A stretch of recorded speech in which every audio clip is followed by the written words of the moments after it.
దేవుని పరిశుద్ధ నామానికి స్తుతి కలుగును గాక. ఉదయకాలపు శుభములు. గుడ్ మార్నింగ్ మీకు అందరికీ కూడా. దేవుని కృపతోడ ఈ దినమంతా ప్రభు మిమ్మల్ని ఆశీర్వదించును గాక. ఈరోజు వాక్యము నిమిత్తం సామెతల గ్రంథము 3వ అధ్యాయం 8, 9, 10 వచనాలు చదువుతున్నాను. 9 నుండి చదువుకుందాం. నీ రాబడి అంతట్లో ప్రథమ ఫలమును నీ ఆస్తిలో భాగమునిచ్చి యెహోవాను గనపరచుము. అప్పుడు నీ కొట్లలో ధాన్యము సమృద్ధిగా నుండును. నీ గానుగులలో నుండి క్రొత్త ద్రాక్షరసము పైకి పొరలిపారును. హల్లెలూయా. ఇది మీరు రిసీవ్ చేసుకోండి వాక్యం. అప్పుడు నీ కొట్లలో ధాన్యము సమృద్ధిగా, నీ గానుగుల్లో ఉండి క్రొత్త ద్రాక్షరసం పైకి పొరలిపారుతుంది. అంటే నీ యొక్క ఇంటిలో సమృద్ధి ఉంటుందండి. క్రొత్త ద్రాక్షరసం పైకి పొరలిపారునంట. అంటే పొంగి పొర్లేంత ఆశీర్వాదం, క్రొత్త ఆశీర్వాదాలు నీ ఇంటికి వస్తాయి. క్రొత్త దీవెనలు నీ ఇంటికి వస్తాయి. క్రొత్త మేలులు నువ్వు పొందుకుంటావు. ఏమంటే మునిపెన్నడు చూడని ఆశీర్వాదాలు. చూడండి, గానుగుల్లో ఉండి క్రొత్త ద్రాక్షరసం అంట. హల్లెలూయా. అంటే పాత ఆశీర్వాదాలు కాదు, క్రొత్త ఆశీర్వాదాలు. క్రొత్త మార్గాలు నీకు తెరవబడతాయి. నూతన ద్వారాలు నీకు తెరవబడతాయి. నీ ఆశీర్వాదం పొంగి పొర్లే ఆశీర్వాదంగా ఉంటుంది. హల్లెలూయా. వాక్యంలో ప్రభు సెలవిచ్చారు. మలాకీ గ్రంథంలో కూడా మనం చదువుతాం కదా. మరి పట్టజాలనన్ని దీవెనలు నీకు కుమ్మరిస్తాడంట దేవుడు. ఆమేన్. దీవెనలు అంటే మనకు చాలా ఇష్టమే, కానీ వచనాన్ని మాత్రం మనం పక్కన పెడతాం. ఏంటి తెలుసా? నీ రాబడి అంతట్లో ప్రథమ ఫలమును ఆస్తిలో భాగమిచ్చే యెహోవాను గనపరు. ఇవ్వాలంటే నాకు కష్టం అండి, కానీ దేవుడిస్తే నేను పొందుకుంటాను అంటారు కదా. దేవుడు ఇస్తానంటున్నాడు, కానీ దాని ముందు చెప్తున్న మాట ఏంటి తెలుసా? నువ్వు ఇచ్చి దేవుని గనపరచాలి. అంటే ఇవ్వటం అంటే ఎందుకు దేవుడికి ఇవ్వాలి? దేవుడు పేదోడా? దేవుడి దగ్గర లేదా అంటే లేక కాదు, ఆయన పేదోడు కాదు. ఆయన సర్వ సమృద్ధి ఉంది ఆయన దగ్గర, ధన గని ఉంది ఆయన దగ్గర. ఏమండి, భూమి, వెండి, బంగారం అంతా ఆయన దగ్గర. ప్రభు అన్నాడు, భూమి మీద పశువులు, వెండి నాది, బంగారం నాది, పశువులు నావి, భూమి ఆయిందే, ఆకాశం ఆయిందే. ఇంకేంటి ఆయన కొదువా? మరి ఎందుకు ఇమ్మంటున్నారు అంటే ఇక్కడ అంటున్నాడు, ఇచ్చి యెహోవాను గనపరచు. It's a worship. Giving is a worship.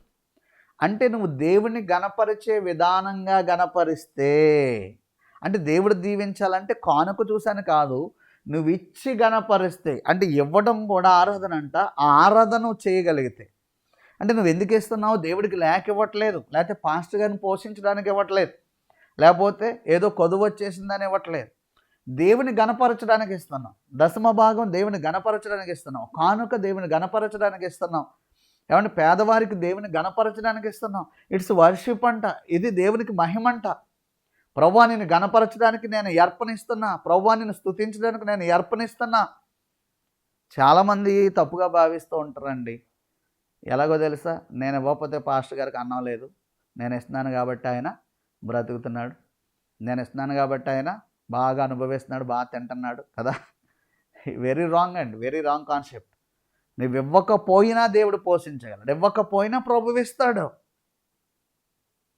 కానీ ఏంటంటే నువ్వు ఇచ్చి దేవుని గణపరచాలి. నువ్వు ఆరాధన చేయటం ఇవ్వడంలో ఉంది అన్న సత్యాన్ని గుర్తించాలి. చాలామంది ఏంటంటే ఆరాధన అంటే నిలబడో పాట పాడుకుని ఆమేననేది ఆరాధన అనుకుంటారు. అలాగే చేస్తున్నారు ఈరోజు సంఘాలు చాలామంది. నిలబడో పాట పాడుకుందాం అని చెప్పేసి ఆమేననేసి ప్రార్థన చేసి కూర్చుంటారు. అలా కొన్ని సంఘాలు అయితే ఆరాధనే లేదు.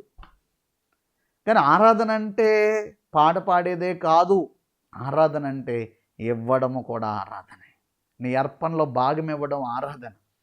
ఏమంటే అలా ఇచ్చి ప్రభువుని గణపరచాలని ప్రభు దాన్ని అంగీకరిస్తున్నాడు. కయ్యను హేబేలు పట్టుకెళ్ళారండి అర్పణ. కయ్యను అర్పణ అంగీకరించబడాలి, హేబేలు అర్పణ అంగీకరించబడింది. అంటే దేవుడు అంగీకరిస్తాడు. అంగీకరిస్తే ఏమంటే తగినటువంటి ఫలాన్ని కూడా మనం పొందుకుంటాం, తగినటువంటి ఆశీర్వాదాన్ని కూడా మనం పొందుకుంటాం.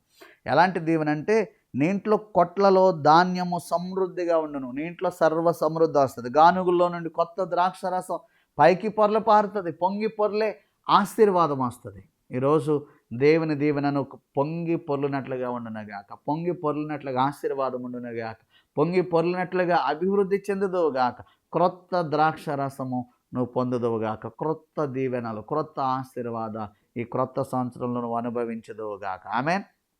పరిశుద్ధుడా నీకు వందన. విన్న వాక్యాన్ని గ్రహించి జ్ఞానాన్ని బిడ్డలకు దయచేసి దీవించి ఆశీర్వదించమని యేసు నామములో అడుగుచున్నాను మా పరమ తండ్రి.